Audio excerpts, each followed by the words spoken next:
Hello, you're listening to the Eric McKenna Project.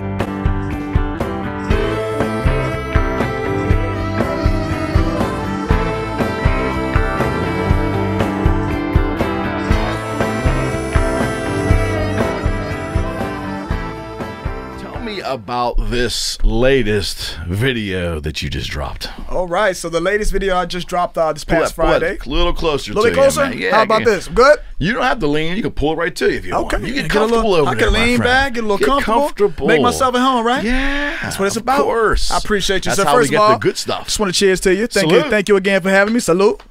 Why don't you introduce your lovely wife who is here as well? Absolutely. This is, ladies and gentlemen, Mrs. McDeal.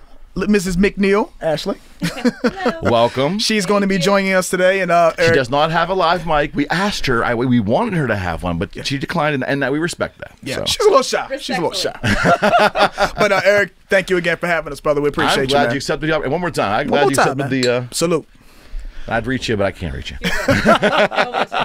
So the latest video just dropped. Yeah. So the latest video just dropped, Chrysler, Dodge, Jeep, Ram. So my goal was to have 5 videos for 2019. Right. Dropped that video. I wanted to get a little over the top with that video. Had my videographer, Mr. Alden Rolfe. We went to school together at Point Park. And then my animations and effects guy, Dan Helbling. We got together at night to shoot that video at the beginning of the month. And we dropped it last Friday. And it's still doing numbers. It's still picking up for us, man. And I labeled down all the Chrysler, Dodge, Jeep, Ram models that we sell. So just trying to make car buying fun for the customers, man. Well, it's obviously you're doing that. That's for sure. And you came on my horizon, as we mentioned a little bit off camera here. You came to my attention right before I had an introduction to you from our mutual friend Chris. And I was like, what is this guy doing? I'm like, yeah, I get it. So I watched I watched your latest video. Then I went back and watched the very first one you did too. We said, oh, the Hyundai video. Correct. Yeah. And I got it. So here's a 53-year-old, white guy, I'm a rock and roller, but you know what? I got it. Yeah. And I figured if I can get it, then you're doing it right. Perfect. It's cross all demographics. And you know what? It's awesome that you say that, just because you stumbled across my videos on Facebook, and that's the thing about my music videos. I don't want it to just be catered towards just one demographic. I want everybody to be able to listen and be able to enjoy it. So I just want to make sure it's marketable, it's professional, it's clean, and that everybody enjoys it. Hip hop is my thing, but I just want to make sure I make it enjoyable for everyone. So it means a lot for you to say that. Well, it's the truth. And did you? Is there another video headed for this year, or do you have something you're waiting till the new year? Yeah, I'm actually waiting till the new year. So my goal was to drop just 5 videos for the year. So that Chrysler, Dodge, Jeep, Ram one was the 5th one. Okay. So I do have the next one that's going to be dropping in January. Is it already done? Oh, it's already done, man. Yeah. Very excited to drop that video. Well, you got to give us a little hint of what that is. This one's going to be different. It's going to be over the top. It's going to be real upbeat. Really good. And yeah. Ashley has the wife over here has heard it. She was in the studio with me while I actually recorded, and she actually got she said this. She said, I got chills after hearing that song. Really? So it's going to be pretty big, man. I think this will be the one. Okay, and just for our audience, you work for Cochran here. Yes, sir. I work for #1 Cochran. So my main showroom, we're a multi-billion-dollar corporation. We have over 30 different dealership locations, 20 different brands that we deal with and sell. But my main location is Hyundai South Hills, right off West Liberty. Okay. Yeah. So the theme of the videos that I have been able to detect is centralizing on each brand. Is that correct? Correct. To introduce the buying public that you're handling all these different lines of vehicles. Correct. So that's what I would say would give me the advantage over a lot of different salesmen who have tried to do this, what I'm doing now that's out there. So, with Mr. Cochran buying up all these stores, he's giving me so much room to be able to be creative and talk about a bunch of different brands. So, you can expect there'll be a whole lot more Gabe McDeal videos coming, just in a nice, timely manner. All right, so we're going to... It's what we do on this show. We like to do the deep diving and really get the deep dive, get into your history. Okay. To define, because everybody's got the story that gets them to where they are. Absolutely. Where they are notable and accomplished and on our radar and are here. So we like to do the somewhat of a deep dive, the comfortable deep dive, I like to say. Okay. Yeah. So I'm comfortable. You comfortable? So You comfortable? I'm very comfortable. All right. Yeah, I'm very comfortable. Absolutely. I'm comfortable. You make me feel at home, man. Well, good. Do you like the place? I love the place, man. I love the guitars, man. I love what you've done with the place. Well, man. thank you. This is awesome. Yeah, I'm just trying to, work up my ego there. Can I get this guitar in the next video? I feel like I got to have you in the next video. Kind of playing this guitar a little bit. I don't come. Throw a Gabe McDeal hoodie up on you. I don't come cheap, but I do arrive. We might got to work out something. I'm sure we can work something out. My God. Okay, so take it all the way back from you. You are not a Pittsburgh native, is that correct? Correct. I'm originally from Richmond, Virginia. Okay. All right, so talk about childhood. Were you a character, and were you when I say character, I'm talking about, were you entertaining? Were you always looking for a little spotlight when you were young? I speak from experience. It's funny that you should say that. You can ask anybody in my family, honestly, exactly how I am now when it comes to, being myself, the way I am with people, the way I am with my kids. I'm exactly how I was. I haven't changed a bit. Just got a little bit older, got a little beard, got a little taller. Yeah, but I'm exactly the same way as I was, back in the day. But I still say it's even more fascinating to me, because anyone that really is okay behind a mic, anyone that wants to express themselves, especially in a musical bent behind a mic, that's a different kind of person. Absolutely. So was it a music thing for you? Was it a broadcast thing for you? Was it a sports thing for you when you were young? How did that all come together? Honestly, music has been a part of me since I was just real young, man. Ever since elementary school is when I fell in love with hip-hop and music. My cousins and I used to get together and, we'll do these little raps around the house. And, who could think of a rap off the top of their head for the longest without messing up? Right. You used to play little games like that with my younger brothers and my cousins and everything like that. So it's a lot of musically talented people in the family. I was just one of the first to be able to just get out and get creative and, showcase it to everybody. Okay. So just try to use, my passion and love for hip hop that I did have early on, try to make that into something positive and, allow myself to stand out and be different. Okay. Yeah. But did you ever dabble in recording when you were younger? Did you poke your head? Really? No, this all came later in life. These Gabe McDeal videos have been, this is the very first time I've ever done this. So it's wow. I guess some people say that I look like a natural doing it. I've had I practice. I will say that. Yeah. So I've had fun, man. It's been pretty awesome. Okay, so are you a sports guy at all? Did you play sports when you were younger? I did play sports. I was a college basketball player. So okay, at Point Park here, right? Correct.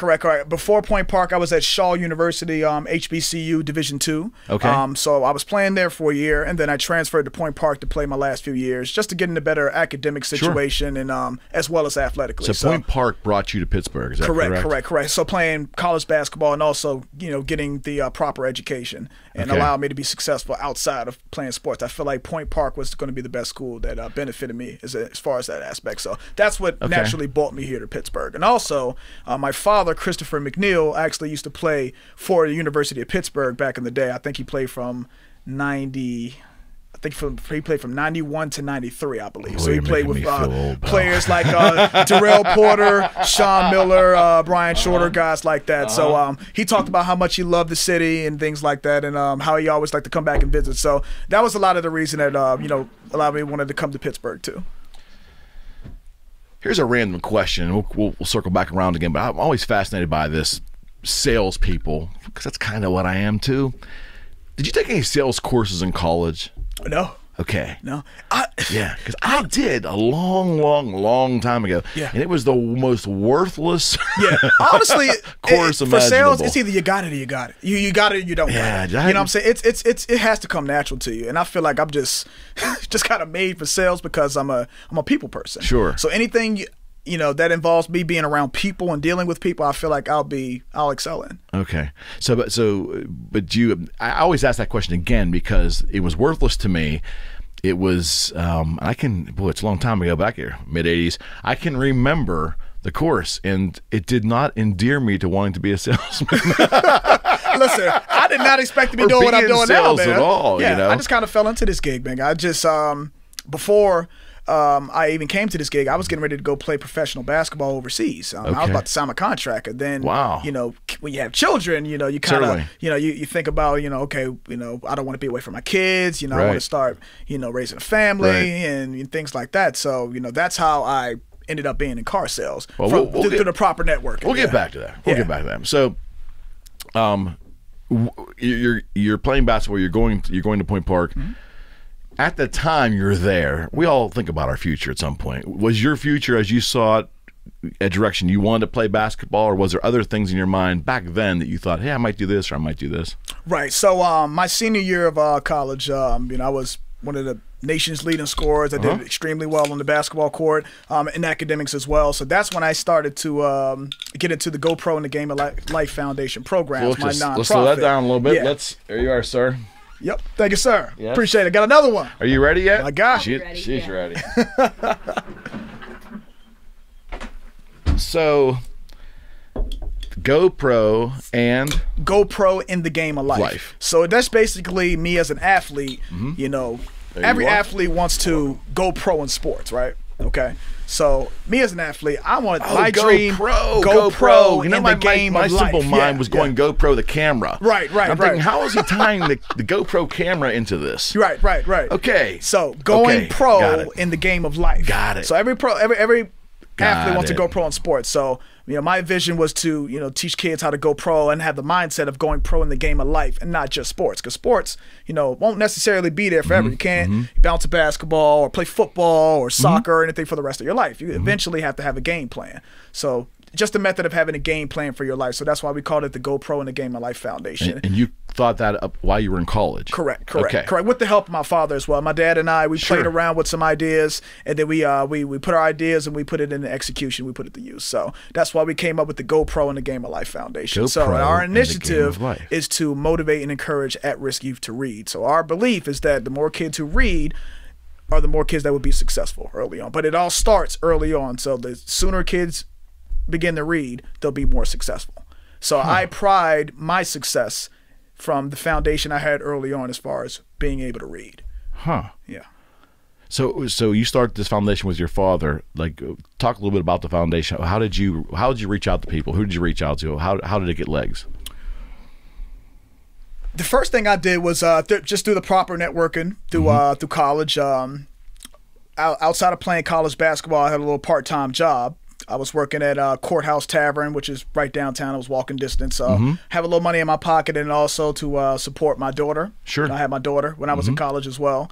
And then I met a lawyer who was always there all the time. And I would, you know, give him his food and fix his drinks and things like that. So through there, you know, he helped me actually get the LLC and get everything in my name and teach me how to get the proper documents and everything in play.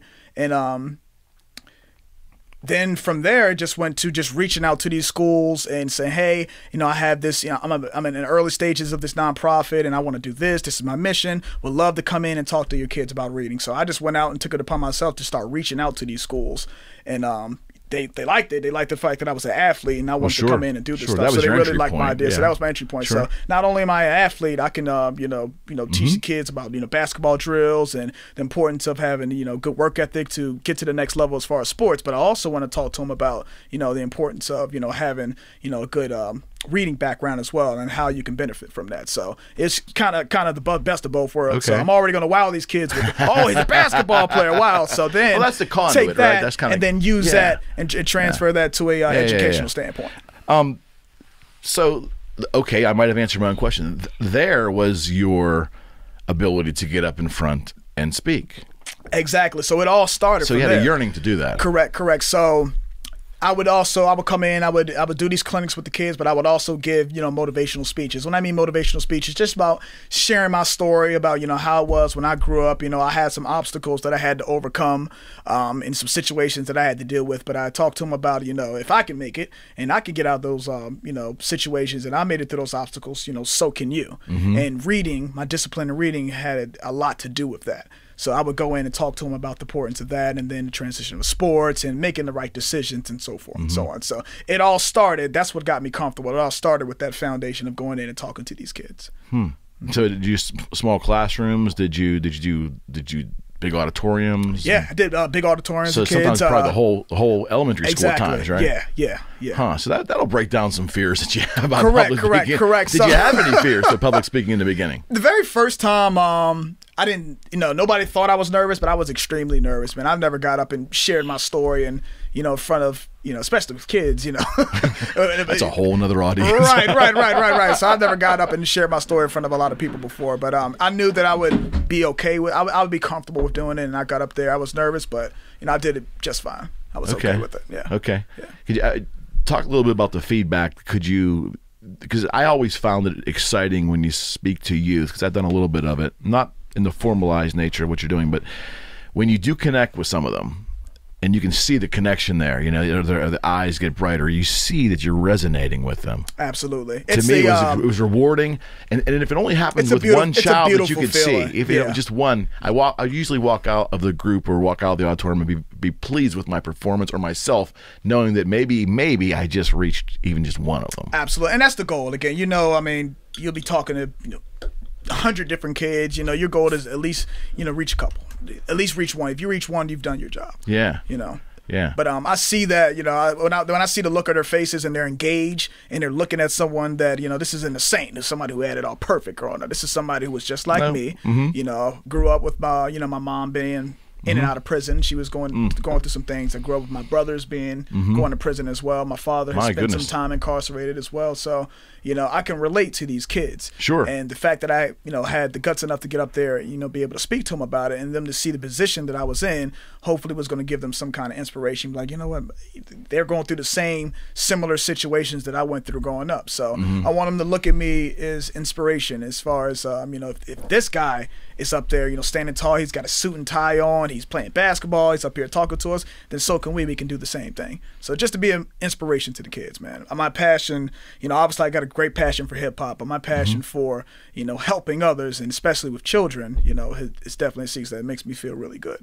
Yeah, I can imagine too. And coming from what you mentioned, coming from a background that, let's face it, that's not only is extremely difficult just on the face of it from what I'm hearing, but that's not that having all of that isn't actually normal. That's actually probably a lot worse than what a lot of those kids are going through too. So and again, I think my parents did the best they could. My father is the one who instilled the discipline of reading in me early. Without him, I probably wouldn't have been doing that. Yeah. So it was him. He had me doing definitions before I can go outside and play. I would have to do 10 definitions before I go outside and play. I did in-house book reports, so I would have to read for 15 to 20 minutes and then write a 1-page report on what I read about for your father. Before my father. Wow. And then he went to prison. So even though he wasn't necessarily doing the right thing, and he was teaching me to do the right thing. Sounds like with you, he was doing the right thing. Exactly. Correct. Even though he was living, another life at the same time too. But he's doing extremely well. He's doing extremely well for himself now. Very proud of him. Tremendous. But definitions, he made me read. We did book reports before I can go outside and play. And one of the things he did for me as well that actually got me prepared for motivational speaking, he actually would have me read out aloud the book reports that I did in the house for him on the weekend. So whatever I read about, I would write it down, and then I would read it out aloud to everybody that was in the house. And that's a great story to tell for motivational purposes. Right. And that didn't have anything to do with school. I did this on the weekends before I could go outside and play. Right. Yeah. But it benefited me. It helped me out. It gave me that benefit in school to be able to go out and compete with the other kids. I learned a little bit slower than others. I wasn't a 4.0 GPA student or anything like that, but who is? I was I was able. Most of us I was at least able to compete, and I could communicate. Got it. And I can read and write.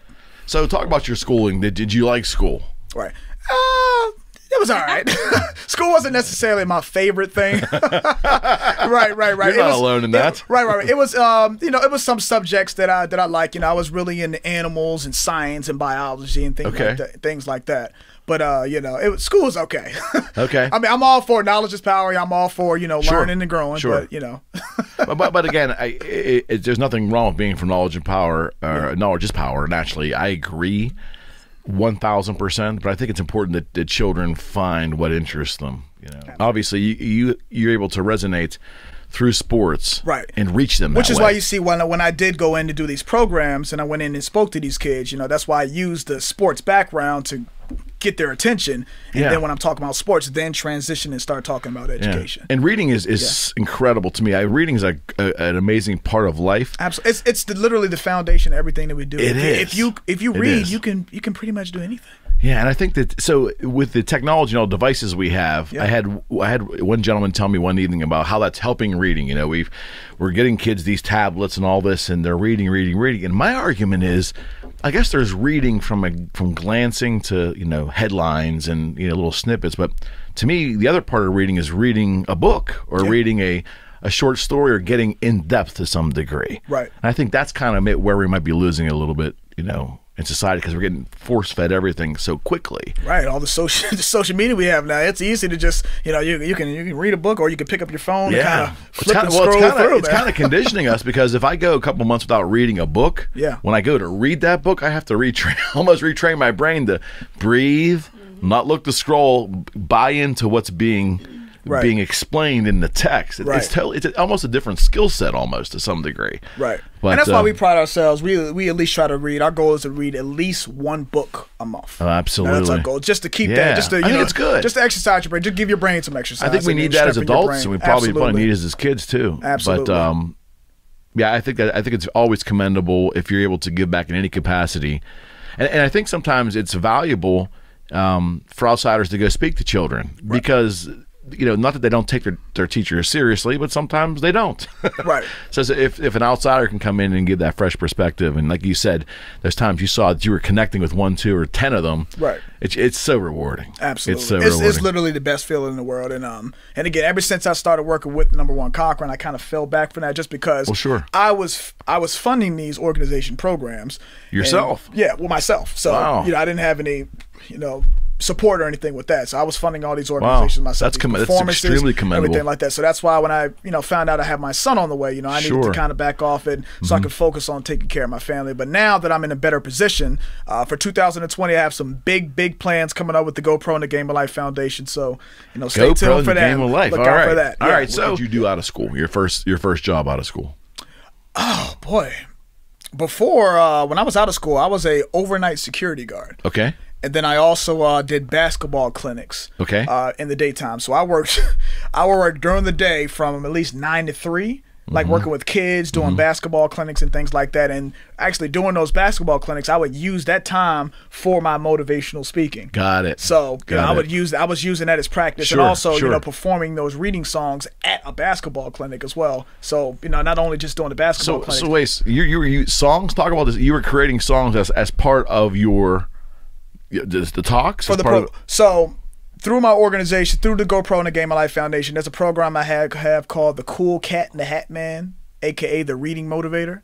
So basically, I would be the black cat in the hat, and I would go into this character, the Cool Cat in the Hat Man, and I would perform reading songs for kids. So I put those together, put like 3 different songs for kids. Okay. So at the basketball clinics, I would give them a little speech, and then I would perform a reading song during their break time, and then go right back into the basketball clinics. So and you're saying nothing in your childhood, from a performance standpoint, led you to that? You just one day just did it? Went up and down. I mean, again, from childhood, we always had my cousins, my brothers, and I. We always had a passion for hip hop. Okay. Rapping. And putting some stuff together, and rapping off the top of our head and say who can rap the longest off the top of their head before they mess up. So we used to play little games like that. So we fell in love and embraced hip hop at an early age. But it's just from when I became an adult, that's when I started putting things into play and started getting out and performing. And these Gabe McDeal videos have been. This is the first time I've ever done videos. Okay. So I can only imagine if I were to do videos with what I would be doing with the kids. Who knows where that go. Okay. So how did you transition into sales? Like what was how that happen for you? Because the reason I asked that question is I think it's fascinating because it all happens to us at some point. I was in customer service, and I used to look at the salespeople, not with disdain, I promise, but I would look at them and say, I don't know if I want to do that. It seems like they're always running around. They make good money, but they're always running around, and it was a confidence thing. I was great at what I did in that limited scope. Yeah. But there was something that would trigger to make the next step. What was that decision that you said, I'm going to go into sales? Honestly, it was just networking, man. I just kind of fell into it. I'm not a car enthusiast. I didn't know anything about cars. I didn't have a car. So when I found out I was getting ready, I was working the security job plus the the basketball clinics with the kids. Yeah. I was doing that because I was getting ready to go overseas and play basketball. So I'm a contract. Okay, talk about that. So what happened there? Right. I found out that I had my son on the way. Okay. So then I made a decision. I was like, okay, then I need to come up with a backup plan. So you were signed with an internet. What country was it? Right. I was getting ready to either go to Argentina or China.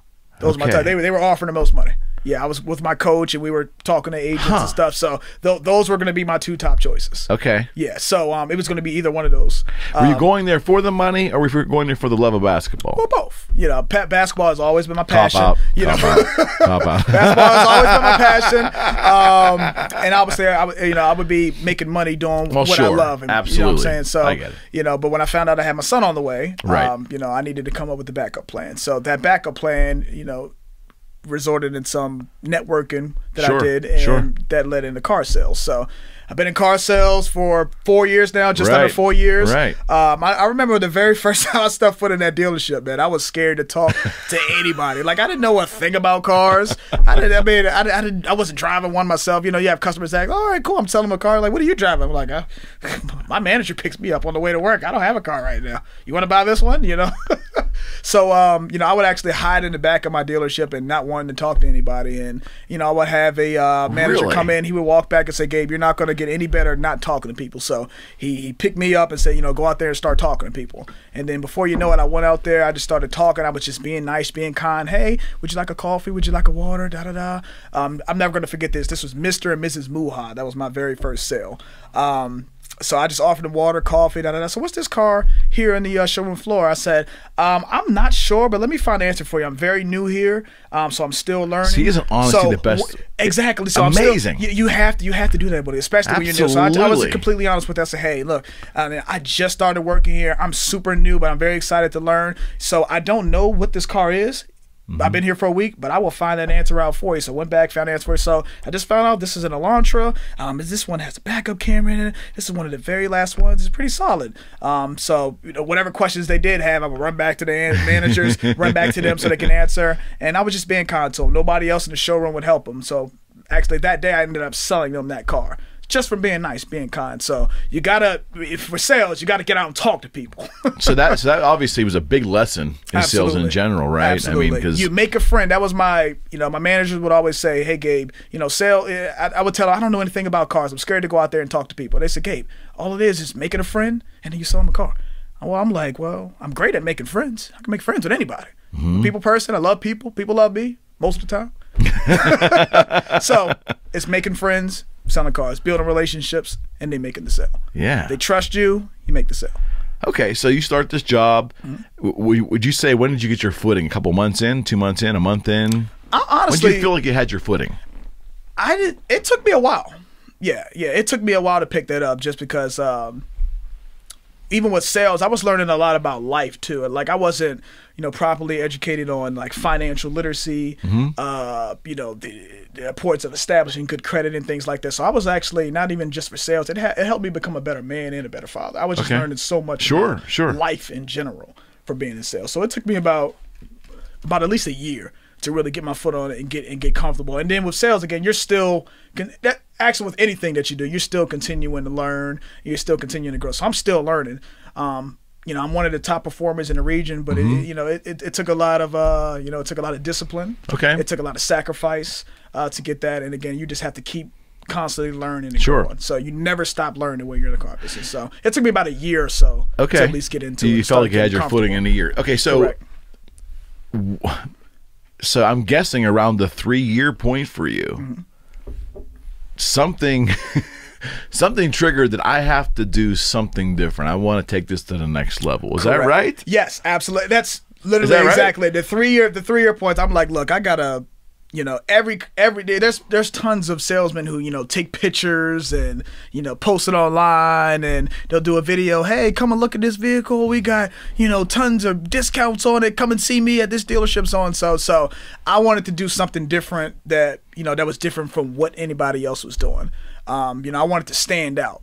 I wanted to be popular. I wanted to be, something that, everybody was talking about. I wanted to be the big thing. Every client, every customer, before they even go in to buy cars, they're looking online.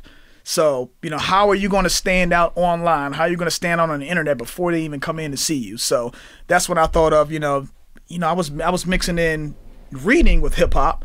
Why can't I do the same thing with hip hop and car sales and make it fun? And to be honest with you, I've seen it done before. I've seen others. Have? Oh, yeah. I've seen around here? Not around here. Okay. Yeah, I've seen other salesmen do it, like down south in the southern parts. I've seen them do it, but then when I looked at them, when I saw their videos, I'm like, I can do that, and I can do it a little bit better, and I can make my own style of it. So what I noticed about what other people were doing, it was like one or two salesmen that were doing it.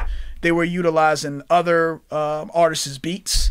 So they were catchy beats, but they were their own beats and, kind of implementing the style that everybody was already used to. Sure. So with my style, I kind of wanted to just kind of implement my own style with my own beats, which I own the rights to. I have my guy, Shay Cobain, that's who makes all my beats. He takes care of all my instruments that fits my style. And then I wanted to use, my own style, my own beats to, create my own, method of selling with hip hop. So your material is your material. Correct. So it's all my material. So it's not any other artist's beats or anything like that. So I wanted to be different in that aspect, but also kind of wear a suit and tie, just kind of let them know, like, not only can I flow a little bit, but I got a little bit of GQ to me too as well. So Ashley, my wife over here, she kind of helps me out with the suits. She listens. She's like super visionary. Like, she'll listen to the song and be like, okay, because of this song, I need you to wear this color suit. This you gotta suit listen to her. is actually whatever she's doing, it's working. She's my fashionista over here, man. There you go. She's got me tight, man. So every suit that you see in the video, Ashley is actually picked out for me. So, and she's ordered for me, and you're gonna wear this suit with this video. Cause I feel like that. I feel like you need to wear a blue suit with the Nissan video. Green, wear that with the Hyundai video. I think that's gonna be pretty good. So listen to the wife. Yeah. So listen to what he's saying. Exactly. Listen to the wife, ladies and gentlemen. Happy wife, happy life. Yeah. So everybody's always complimented on the suits and everything that I wear. So hold that to the wife here. Well, okay. She's got me tight. It's obviously working. Yeah. As a matter of fact, I think it's courageous, but I also think it's brilliant. Thank you. And I think that most things that are brilliant take courage. Absolutely. And so it's a stepping outside that box, right? Absolutely. Because now, talk a little bit about the reviews when you first started. Not so much from your clients or on the web, or maybe if you want to, but talk about the reviews from management and coworkers. So at first, it was an idea. I talked about doing it. I'm like, I'm going to do this, and to be different and try to bring in more sales. It was kind of I got laughed at. Okay. They didn't mind it. They didn't ask any questions about it. Where was that coming from? Was that coming from your more established salespeople? This was honestly, before I even brought up that idea, I was already the most established salesman on the floor. Okay. So I think that's why they were. Okay. The company was open to it, but they still laughed at it. Like, how the heck is he going to do something like that? Put music and car sales together. So I kind of had a chip on my shoulder. I kind of had something to prove. I put it together, and I knew I was going to put it together in a way that they were going to enjoy it. So the very first video that I put out was I Sell Them All. So with us being a multi-billion-dollar corporation, we have over 20 different brands we sell. We have up to 30 different locations. So I Sell Them All. I wanted to do two things. I wanted to show them that I could promote all of our brands in no more than a minute and 10 seconds, but I was also going to triple my sales as far as not just selling Hyundais out of my home-based store. I wanted to sell all the other brands as well. My numbers, went up, and I was able to sell the other brands. But also, the first video went viral because something like that has never been done. So after my company pretty much all have gone viral. Right, they have gone viral, thank goodness. So thank you everybody for the support. That's kind of how he's sitting here. Right. So I put out the very first video, so that was everybody's eye opener. So when they saw that, when they saw that video, everybody's like, okay, Gabe is up to something here. It's getting real. So honestly, it was them. It was an idea. They laughed at it at first, but they had to see it to believe it. That's all. And then eventually, when they saw it and they saw the numbers make sense and they see the feedback we're getting, everybody's talking about it. Then everybody's kind of on board now. Now the company lets me kind of rock out now. Yeah. Well, with success comes more latitude, right? Absolutely. And ability to do more. Absolutely. So you launched the first one. Were you?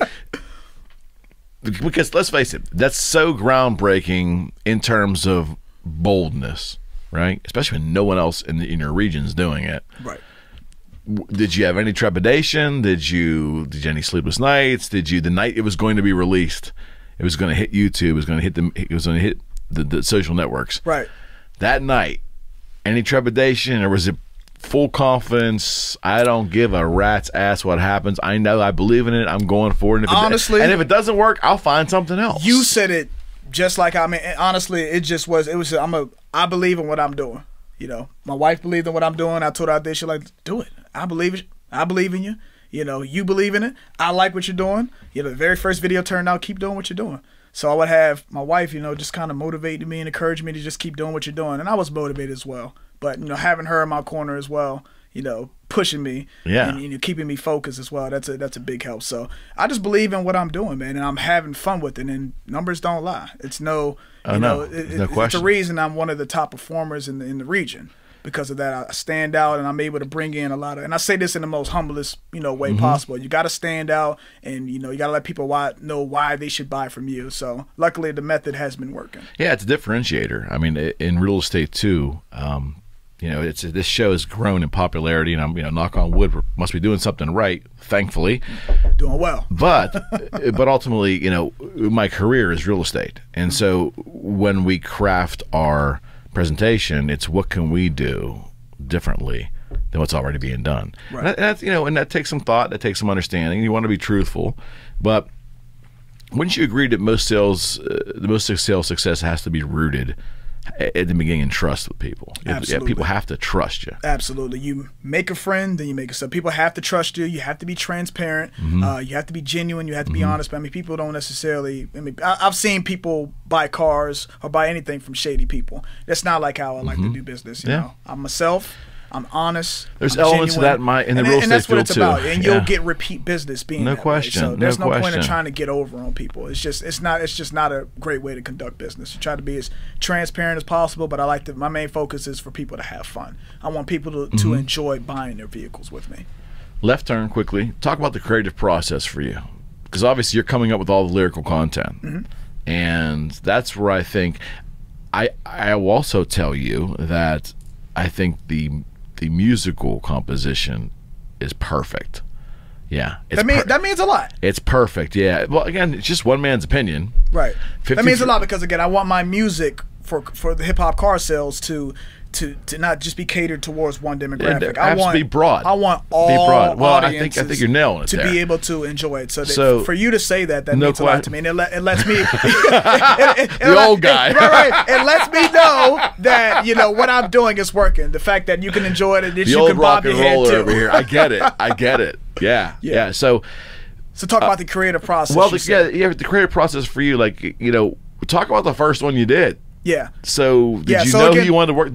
How did you craft the idea? How did share the process without? I'm not asking you to give away anything, but share where the idea came from, where it really came from, and then how the first one came together. Right. You know? So for the very first video, again, I sell them all, which is again it's a good starting point. My main base store is Hyundai, but I saw my friends, I saw people that I knew buying cars from my company that I can sell them. But all I promote online is Hyundai. Because I'm selling a bunch of Hyundais. So what I wanted to do with the first song was let people know and let the world know and let the internet know that, hey, I don't just sell Hyundais. I sell each and every brand under Number One Cochran. And again, just to reiterate, Number One Cochran, we're a multi-billion-dollar corporation. We have 30 different dealerships and 20 different brands. So that's why I wanted to use 20 different brands. Yeah, all over Western PA. We've got dealerships in Butler, Monroeville, Robinson. You know, we're all North Hills. We're all over the place. So that's why that first video, I wanted to put that out there first. I sell them all to let people know that I sell them all. So in a minute and 10 seconds, I labeled out and spit out every single brand that I deal with under Number One Cochran. I put it in a nice creative way. So if you haven't seen it on YouTube, Gabe McDeal, it's called I Sell Them All. And they're there with the rest of my videos as well. Facebook as well, right? Yeah, and Facebook as well. All over Facebook, Instagram, all over all social media sites. So again, and it only took a day to put together. So it doesn't take me very long. When I get those creative juices flowing, it doesn't take me very long to put them together. So it's not something like, it doesn't take me weeks to put it together. So you wrote it out. Yeah. But how did you find the right music? How was that process? I did a little bit through my networking again. I Okay. knew some people in Pittsburgh who were into making beats and things like that. So through the proper networking, I've landed on Shade Cobain. When I explained to him exactly what I was looking for, what kind of feel I was looking for, what kind of melody, what kind of tone, that description led me towards Shade Cobain. He cooked up these beats, and then I listened to it. I'm just listening to these beats. I'm like, okay, yeah, I'm gonna do this. I'm gonna do this brand with this song, and then I'm gonna do this brand with this song. Also, oh yeah, that's the perfect one. I'm gonna hit them hard with. I'm gonna name every single brand. So it's just kind of me listening to the beat. Okay. Having this vision, having this inspiration. I'm like, yeah, that's the one right there. So where'd you go lay down the vocal tracks? I would go to, there's 2 studios I went to. For the first 3 videos, I went to Stony Mixes. He's actually on tour right now. He's in Dallas right now at a sold out show, so he's doing extremely well for himself. That's at Wally World Studios. I think that's right off Route 51, Yep. Pittsburgh. So we went there for the first 3 videos. I've also went to Jerry Morris, J Moore Music on Instagram. So he recorded my 4th video, and then the 5th video I went down to what's his name? Turn Me Up Turbo is his name. Tone. Okay. Yeah. What's that? Turn Me Up Tone, right? Turn Me Up Tone. Yeah, there we go. Yeah, turn Me See? Up Tone. Sorry about that. That's why I need her here. That's why I got it here, y'all. Yeah. So I've utilized a different, That's right. different couple of people, but they all know each other. They're all super talented. So not just to record your track, but you got to have it recorded and mixed and properly. They got to get the music tone to fit your voice. It's and things music. like that. It's got to be right. So it's got to be right. This is just vocals. This is easy. I can do this in my basement. There's Or not in my there's a basement. there's a lot of talent here in Pittsburgh. So luckily through the proper networking, I've been able to meet these awesome people, and through me meeting these people, these artists here in Pittsburgh, now that's got me out in the field as well to be able to go out into these events, to go out and perform at certain places as well. Sure. So expect some Gabe McDeal performances as well, not just music videos. All right. On the video front, how'd you choose your videographer, or did it just happen? Right. I knew that I wanted to use Alden Rolfe and Dan Helbling just because we went to school together. Okay. We went to Nothing point wrong with park that. together. We're all friends, so I'm like, man. I know these guys already, and they're super awesome and super cool to work with. They're professional. They're easy to get a hold of. They got great ideas. We feed off each other well. We got great energy. We all get along. So I knew those guys would be the perfect fit, and they've done all of my videos. So I can't thank those guys enough for their hard work and their creativity. I put the lyrics, I put the style, I put the originality together, but it's their videos and their, the way they hold the cameras and angle the cameras is really what's making these, that's a whole these videos vision. kind of pop off. So the way these videos look, it's amazing. They're doing a magnificent job. I can get a damn iPhone and have my wife record me doing all this stuff, but I want my videos to look a certain way. So that's why I invest in them. I pay them to do what they do. So, and I think that's lost on so many people because technology is so good now that you can do quite a bit on a cell phone. It's not even funny anymore. You can really do it. Yeah. But it really comes down to that vision. Right. And there's a whole nother world there that and that's what I'm looking. I'm looking at the bigger picture. I can easily have it recorded on a cell phone, but those guys do a good job, and they're worth the investment. And you can see the difference, right? And I think most people can see it. They don't know what they're seeing, right? But they feel it is professionally done and done creatively, right? So the first one hits. So you drop the first one. A couple of days go by. What were you hearing? What were you seeing? The video I just did. Nope, the very first one. The very first one. Oh my goodness, yeah. That's when salesmen, managers, sales trainers from all over the United States were reaching out to me, and friend requested me on Facebook, and that's exciting. I had a couple reach out to me like, how would you like to come down here, down south and do something like that for a performance, or could you teach our sales guys how to do that? Can we pay you to do something like this at our dealership? So it definitely was a game changer for sure. And like I mentioned, it's been a couple others to do this as well, but again, I say this in the most humblest way possible. Nobody has done it like I've done it as far as originality, own lyrics, and own style. So it's definitely it's definitely been a game changer. And for the most part, when anybody in the U.S. right now, they bring up hip hop and car sales, I'm definitely the first name to come up in that topic, and it's a good feeling. So what lies ahead for you? Where do you see this going? Where do you want it to go? Well, there would be a lot more, creativity and besides reappearing on my show. More definitely gonna be that. That's for sure. As long as you're happy, I like being there. Absolutely. Yeah, as long as you guys want to see me back here too. Absolutely. But got some big plans. Another goal I have for 2020 is to be on the Ellen show. I love what Ellen stands for. She's an amazing person. She's an amazing individual. She's an incredible individual. So my goal is to get this on the Ellen show. My goal is to possibly be in like Super Bowl performances, NBA performances about whatever you know how they have Sure. like Kia sponsor or anything like that. So I envision that as well, and I got a lot of other plans as well. So I envision this not being just this car dealership thing. I think this is going to go more out, and I believe that this will open the door for other opportunities. So I'm open to other opportunities. Sure. We'll just kind of see where it lands. Sure. We talked a little bit off camera about, do you have the inclination to do music, to do whether it's hip hop, rap, whether it's whatever it is. Right. Do you have inclination to do that besides the commercials? Honestly, I can, and I've had offers to do so, but I just try to be realistic. I love my career.